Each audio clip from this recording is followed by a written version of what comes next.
Welcome to Heavy Metal Breakfast.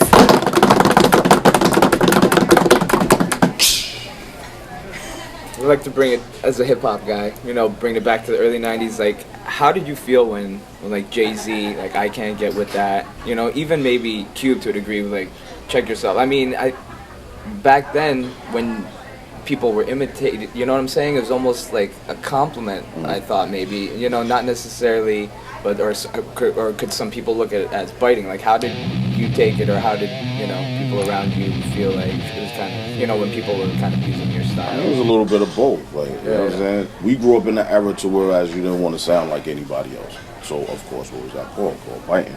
Me as an artist, I used to literally write down Big Daddy Kane's verses, and me and my boys would write them out and like, oh shit, Cool G rap, write those shits out. You know what I mean? And practice and learn. But then, when I actually started writing, I wouldn't try to write like that. I would just, okay, that's dope. I figured out what they were saying, what was going on.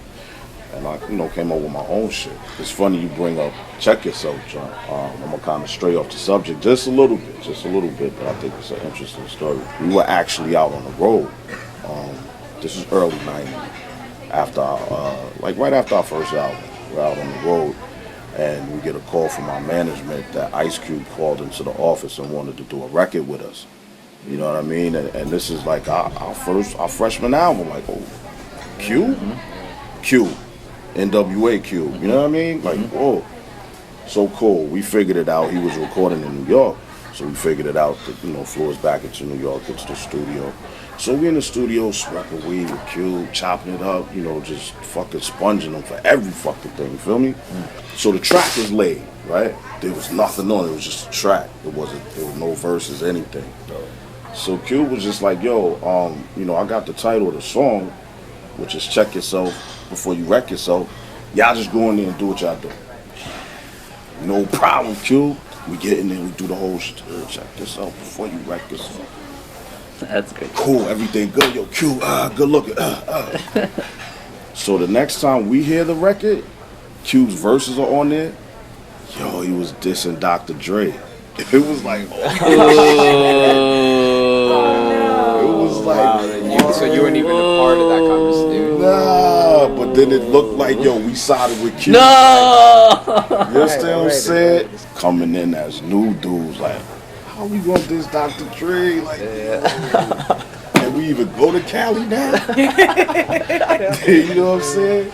But Dre didn't even take it as that, man, honestly. And, it wasn't really about nothing. Like, actually, after that shit happened, we went to Dre's crib. He invited us to a party at his crib. Not bad. You know what I mean? So, yeah, it was cool. But it was just an interesting scenario. Yeah, that shit was crazy. I mean, but as far as, like, today's, now it seems, people are like, most obvious example to me is, like, Future and Designer, you know what I'm saying? Where two guys literally sound the same. And I feel, maybe with pop music too, a lot of the singers, Rihanna or Sia, you know what I'm saying, they all sound the same, but it's almost like, are we in like a generation where it's okay to be lighter? It almost seems like you can come with someone else's style, and interesting to me. Different, man. And the key word that you said there was generation. There's a different generation now, so they got their own shit, you know what I mean? But I think the difference with the generation now is that they don't get their big ups from the generation before, like the older heads. You know what I mean? Like, that was important for me. No cosign. You know what I'm saying? Yeah, exactly. They got no cosign. Exactly. So it's like anti-cosign right now. All the cats are coming out and be like, nah, man, this is not right.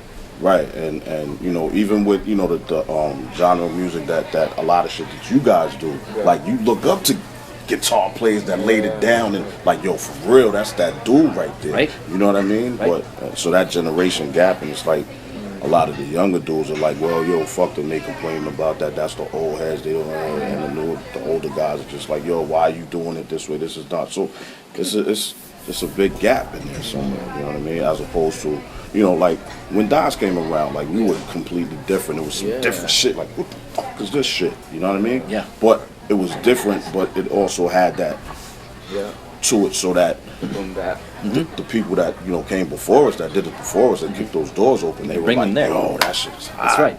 That's right. You know what I'm saying?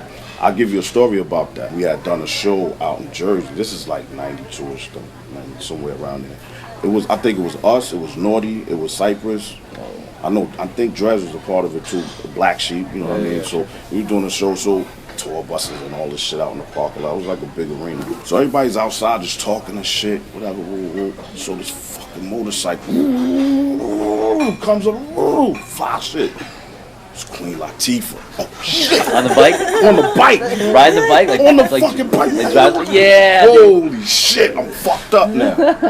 As a youngin', a newbie in the industry, you know what I'm saying? So Latifah comes over, start talking to us, chopping it up with us, and just regular shit. So she was like, "Yo, which one of y'all said that shit? I pushed in the bush till the puss started farting." I was like, "Me?" You know what I'm saying? She was like, "Yo, that shit was hot. That shit killed me." So I'm just saying that to say, like, there was a connect between our generation and that generation. They're listening and they're enjoying. You know what I'm saying? Like, Yeah, Which is not. It's kind of, that's crazy. it's It cloudy. just automatically reminds me of the story. I think it was like Nas when he saw Pac like real, randomly, you know, and he was like, "Yo, I'll wait for God with the faux. It's like it was almost like a respect thing that you saw another MC, and it's like, yo, one of your lines that immediately, yo, respect, man. Yeah. I don't know. I mean, do you feel like, that any way that could reemerge or come back to more lyrical, I mean, don't get it twisted. situations? There are some lyrical dudes out there, no, I'm man. just You know what I'm saying? as far as mainstream, it's kind of, it'll be. Yeah, I mean, I don't know, depends on how man. things Listen, change. it depends on what the newer guys are doing.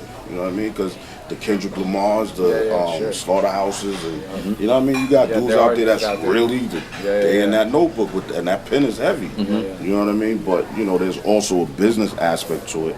To whereas like there's a lot of money to be made, and you don't even have to do that. What these lyrical people are doing. So I mean, I don't know, man. That's a toss up, really. If that money keep coming for people that really don't, contribute to the culture. Yeah. That's gonna be that. So,